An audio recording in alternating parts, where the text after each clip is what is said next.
Krishnaveni madam గారు చేస్తున్న రెండు అంశాలను గమనించాను. ప్రకృతి వ్యవసాయాన్ని ప్రోత్సహించడం, సాంప్రదాయ వైద్యాన్ని ఆ రెండుకి ఊతమిచ్చేలా వారు జీవన గమ్యం కొనసాగుతుంది. దాని మీద ఒక చిరు కవిత.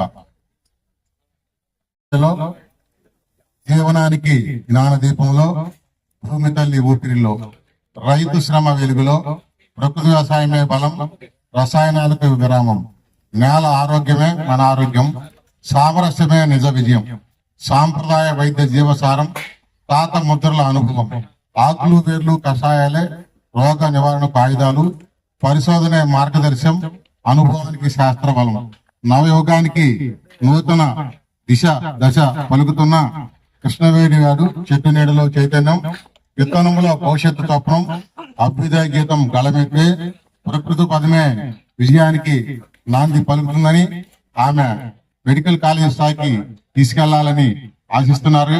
ఆ ఆశను నెరవేరాలని